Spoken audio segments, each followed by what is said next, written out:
To be there in IMAX 70mm, watching these moments on this film, but particularly that ending, the best ending on a movie I have ever seen in my life. In all 32 years of living, and I've seen a lot of movies, that changed everything.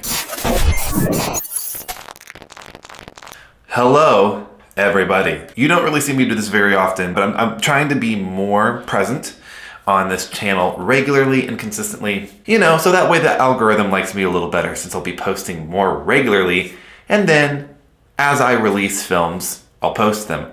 So yeah, I think that's a good idea. For those of you who don't know me, or who just found one of my Culturegeist posters and scanned it, which took you to the trailer, and then you looked at what else is on my channel and now you're here.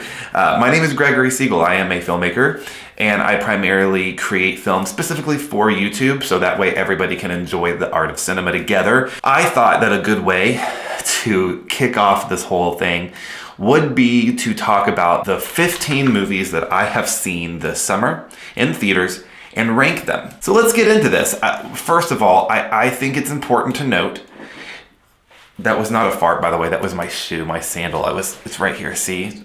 That's not gonna do anything. You're not gonna know that it wasn't a fart just based off that. So that's, you know what? So what if I did? You know what I mean? So before we get started, obviously I'm gonna rank these from my least favorite to my top favorite. And obviously different people have different opinions and different tastes, especially in film.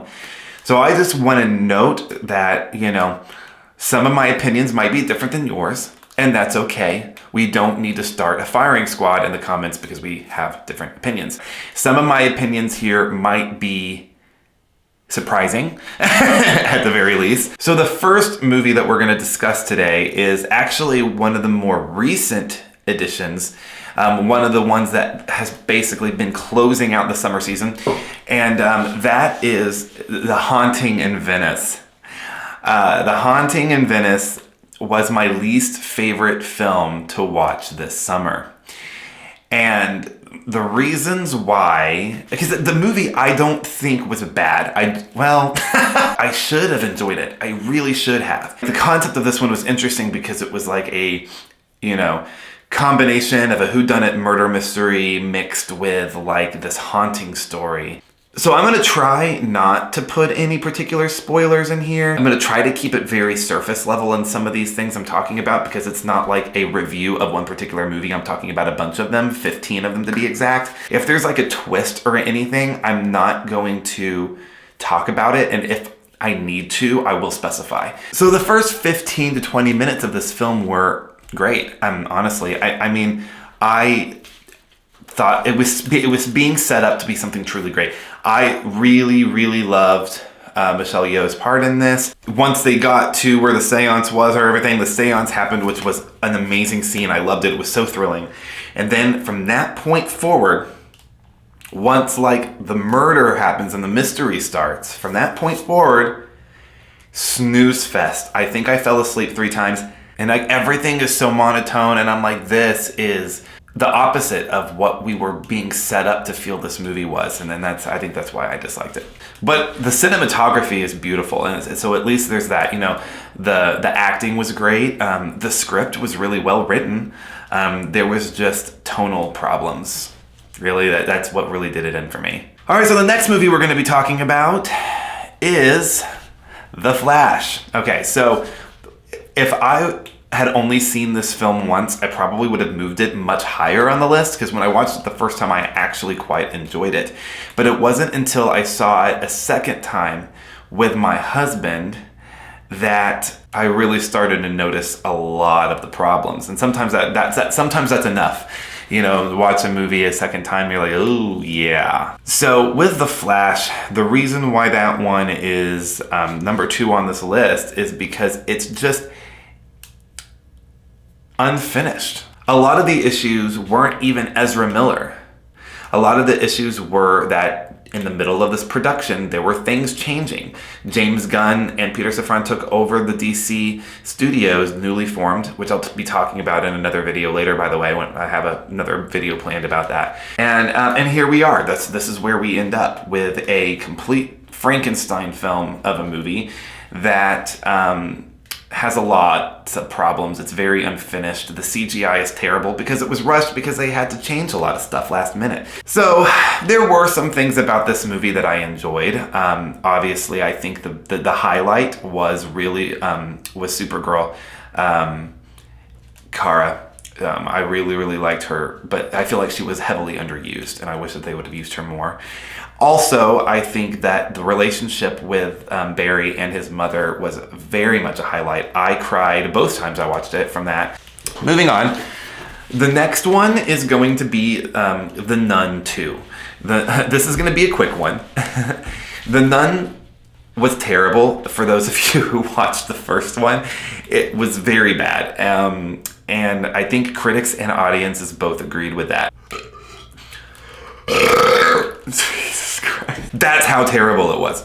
Like, it's so terrible, it's making me gassy. Like, that's how bad that movie was. Now, The Nun 2 was a huge improvement. I think from this point forward, every movie we're going to be talking about is just basically increasingly getting better for me. I don't think there are any bad films from this point forward, in my opinion. I enjoyed watching this movie. There were some tonal problems. It relied way too much on jump scares, way too much. The director has directed other films in this franchise, and I'm not really sure how he got here. And this guy seems to be one of the, I guess, the guy who is currently spearheading new content in the Conjuring universe, and I don't know if I like that, but he has room to improve, but whatever. Next film in this kind of same kind of topic actually is going to be Insidious the Red Door. I would say that Insidious the Red Door was better than The Nun 2 by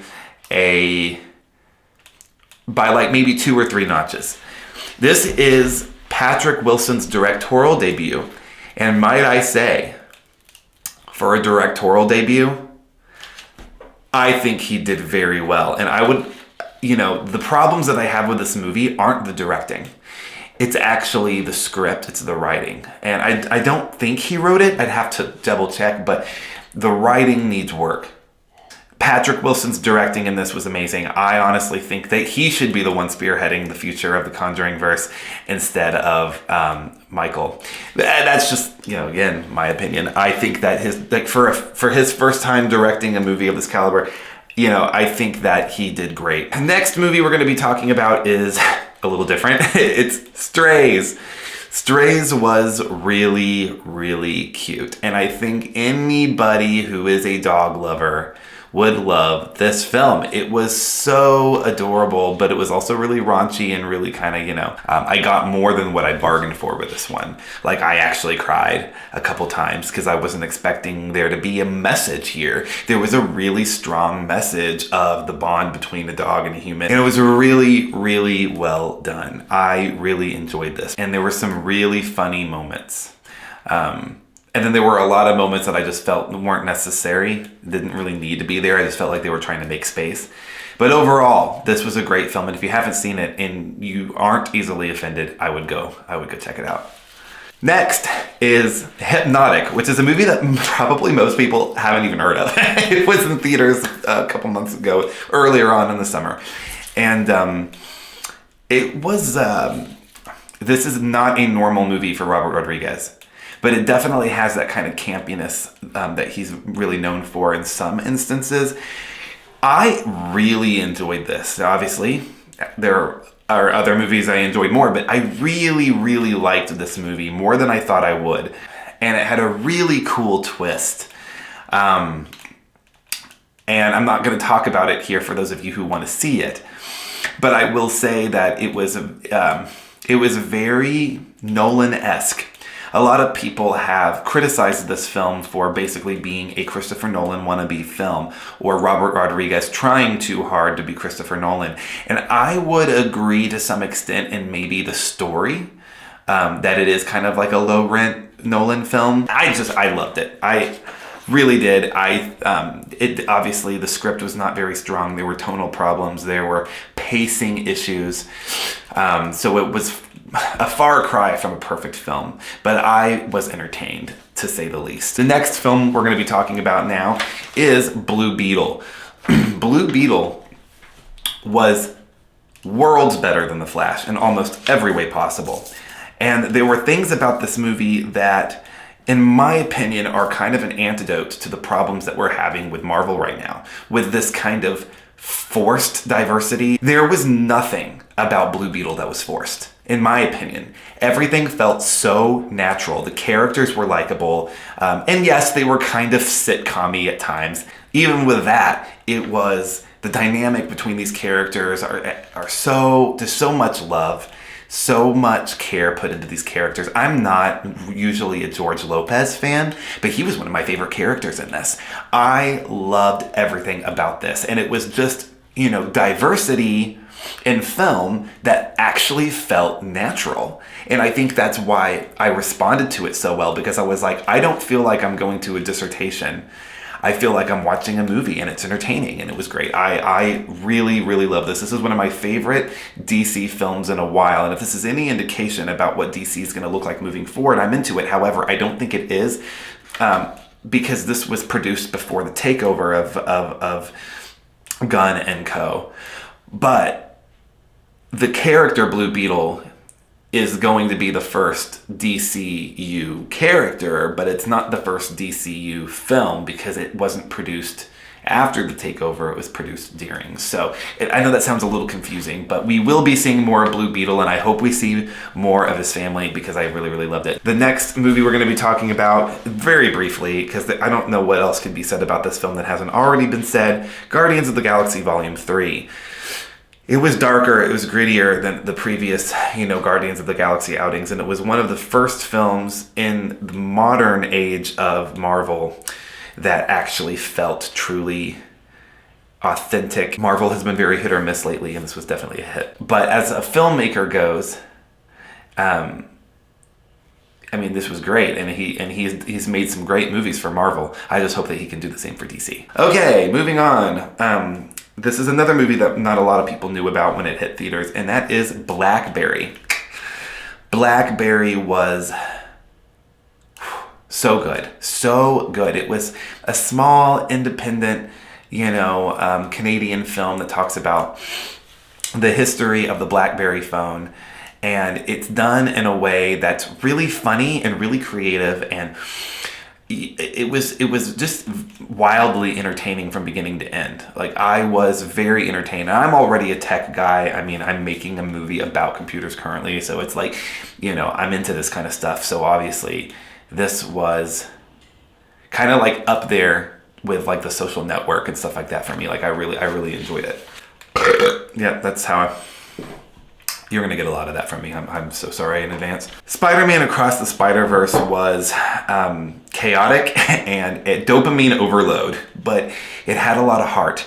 And it was a really, really, I didn't think that they could do better than the first film, but they did, and it was better, and it was everything about the first film times 100, and it was just more of it. And they left on a cliffhanger for this next part, and I'm really excited to see what they do from here on that next part. All right, y'all. Now we've got our top 5 best movies that I have seen this summer. Starting with Teenage Mutant Ninja Turtles Mutant Mayhem. This one was so unique. I loved the way that it was animated. I loved the fact that they made them teenagers. It had a lot of heart. It had a lot of, it was just really interesting, and it was funny, and it was lighthearted but also dark at the same time. It was just really, really cool. And obviously, as a huge Nine Inch Nails fan, Trent Reznor and Atticus Ross did an absolutely fantastic score for this film that really tied everything together. Just bravo. Like, just really, really good. So number 4 is Barbie. Now, a lot of people are going to be really confused as to why Barbie isn't like number 1 or number 2. Well, that's just because there's a couple movies that I saw this year that I thought were a little better. And Barbie was very, very good. And it's not, a lot of people said I wasn't expecting to like it this much. I was. I knew it was going to be good. I think a lot of people keep on focusing how woke they think this film is. And I don't really think it, a little, but I've seen worse. I have seen worse, trust me. This really isn't. Now, the message of this film to me actually does talk about real unity. And I think that's what I really liked about it, was it's showing 2 different versions of reality. You're seeing a world that is only run by women and a world that is only run by men, and how neither of those things work. And the only time things really do work is when we work together. Watch the movie if you haven't seen it. And if you have and you still think it's super woke, watch it again. Like, that's really what the heart of the movie is. It's not just about love women, hate men. If that's the message you got, you really need to see it again. See it again, because you didn't get it the first time, trust. Now, a lot of you guys are going to hate me for this. And I hate myself for this, to be honest. I really do. But look, I'm a dude, okay? Not that that means anything. Gran Turismo. Look, I'm a racing fan, okay? Obviously, there are better racing movies out there than this one, but I love, and I'm also a huge Sony PlayStation guy as well. So this story is a story I'm very familiar with. The true story that this is very, very, very loosely based on. Now, Gran Turismo was not a perfect movie either, in the sense that it's, as I said, I know what really happened. They just made up characters that didn't exist in real life. Like, they weren't real people. Like Orlando Bloom's character and like the guy from Stranger Things who was in this movie. Which his character was a highlight in this film. Loved his character, and I loved the support that he gave to the main character. But he wasn't a real person. It's so weird. I think that's my main gripe of the film, is that you could have just made a movie based on the real story, but instead you take the story and you just say, hey, this really happened, but we're actually going to make an entirely fictional story and just use their names. However, despite all of this, wow, this was a good movie. This was a fantastic movie. I would see this movie over and over again. It's just thrilling and it's well directed. I love the director here. Of course, I knew I was going to like this because I just love his directing style. And it's really interesting that he made this movie, because it's not really a movie that he'd normally make. But man, the crashes in this are just like jaw-dropping, heart-stopping. Whenever somebody goes across the race, they pause for a second, so you can see where they are. Oh my gosh, like when he's racing and the thing is like going around him, and there's like car parts flying everywhere in his mind, and he's dialing in because he was a gamer before, but now he's a racer. I'm just talking like an ADHD nightmare right now, because like you can just tell I'm all starry-eyed. I love racing. And I love racing games. So I am the target demographic here.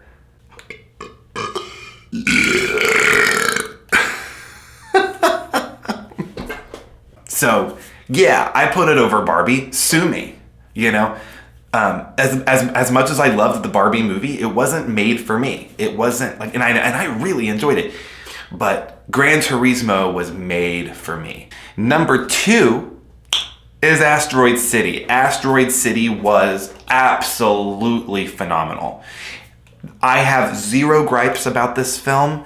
I loved it from opening scene to final scene. Everything about it, the development, the non-linearity of it, the alien is the ridiculous fucking looking alien. Just in the style. I am a huge Wes Anderson fan, and I love his style. And in some films that he does, I think that it enhances the experience. And in other films that he does, sometimes I feel like his style takes away from the experience. And I've seen both of these circumstances. Asteroid City, out of any other movie he's ever made, besides maybe Isle of Dogs and Grand Budapest Hotel, this film is the most enhanced by his particular style and vision. It just works here in every way possible.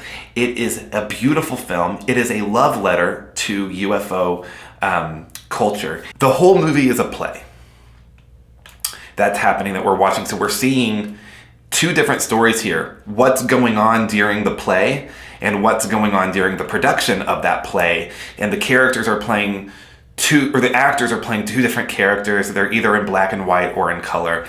And that signifies which character they're playing. And it's just a really unique experience. I've never seen anything quite like it. Number one. I think we all know where this is going because I haven't mentioned it yet. So we all know what number one is. So let's all say it together, shall we? Oppenheimer. Oppenheimer is not only a tour de force in the world of filmmaking, but it's also Christopher Nolan's magnum opus. This is the best film that has probably ever been made. Look, I try not to use hyperbole, but this is not hyperbole. This is a grand feat of filmmaking. So unbelievable. The bomb scene, for them to not even use CGI and for it to be as impactful as it was. Oh my gosh. And just the end. To save that for the very end, it just gives me goosebumps thinking about it. And to be there in IMAX 70mm, watching these moments on this film, but particularly that ending, the best ending on a movie I have ever seen in my life, in all 32 years of living. And I've seen a lot of movies that changed everything. That will go down in history. So let's talk about which of these movies have a rewatchable value for me. Which one of these movies am I going to buy? Blackberry, Gran Turismo, obviously, and Asteroid City. Now, why not Oppenheimer? Now look, I saw Oppenheimer in 70mm IMAX, the way that it was designed to be seen. And anything less than that experience is, in my opinion, going to taint the experience for me. I want to remember that movie the way that I saw it that first time. And honestly, I don't think I could ever see this movie. I don't think I could ever watch Oppenheimer again. Unless they were to put it back on those screens. I really don't think I could watch Oppenheimer again. I probably will. I mean, let's be real. I probably will. I'll probably end up buying it, honestly. But in my mind right now, I just don't think I could see it in any other way than how I saw it in theater, because it was that much of an experience for me. All right, that's it, guys. We got all the movies here. We are done. We are ready to go. Thank you so much for watching. If you haven't already seen my official trailer for the film that I am working on, Culturegeist, it is here on my channel. Just click around the screen whenever it pops up. All right, have a good one. Peace out.